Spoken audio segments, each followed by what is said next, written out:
Ардақты пайғамбарымыз оған Алланың салауаты мен сәлемі болсын. Бір-біріңе өш болмаңдар. Бір-біріңе көре алмаушылық қылмаңдар. Бір-біріңнен теріс бұрылмаңдар. Бір-біріңмен қарым-қатынасты үзбеңдер. Алланың құлдары, бір-біріңе бауыр болыңдар.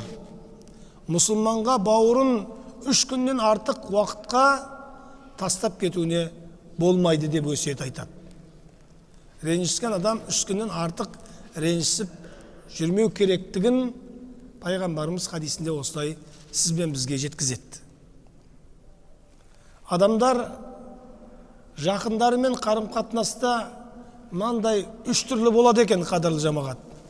Біріншіден, қарым-қатынасты сақтап, әрі жақындарға жақсылық жасаушы адамдар. Екіншіден, қарым-қатынасты үзіп, әрі оларға жәбір көрсетушілер. Үшіншіден, осы екі дәреженің ортасындағы адамдар. Яғни оларға жақсылық та жасамайды, жаманшылығын да тигізбейді.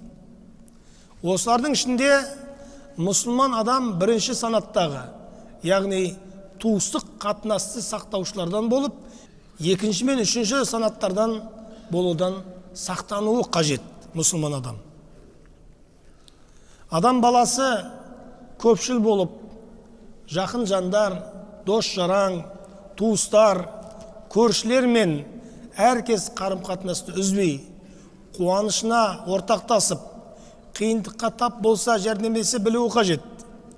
Ал егер жақындарының бірімен байланыс үзіліп қалса, бірінші болып оны жалғауға тырысады. Сондықтан да ардақты пайғамбарымыз, оған Алланың салауаты мен сәлемі болсын, қарым-қатынасты үзбейтін адам, ол оған қандай қарым-қатынас жасаса, сонымен ғана жауап беретін адам емес. Шындығында қарым-қатынасты үзбейтін адам, ол туыстарының онымен қарым-қатынасын үзгеніне қарамастан, олармен араласуын үзбейтін адам дейді пайғамбарымыз саллаллаху алейхи ва саллям. Қадірлі жамағат, біздің қоғамға сізбен бізге көп қажет дүние осы. Ол келді, мен барам, ол берді, мен берем емес. Келмегенге бару, бермегенге беру. Бұл нағыз мінеке мұсылмандық қарым-қатынас пайғамбарымыз саллаллаху алейхи ва саллям бізге жеткізген. Сізді сыйлайтын да құрметтейтін, байланысын үзбейтін адаммен қарым-қатынас жасау жақсыз. Бірақ қарым-қатынасты үзіп қойған адаммен байланысты бірінші болып жалғастыру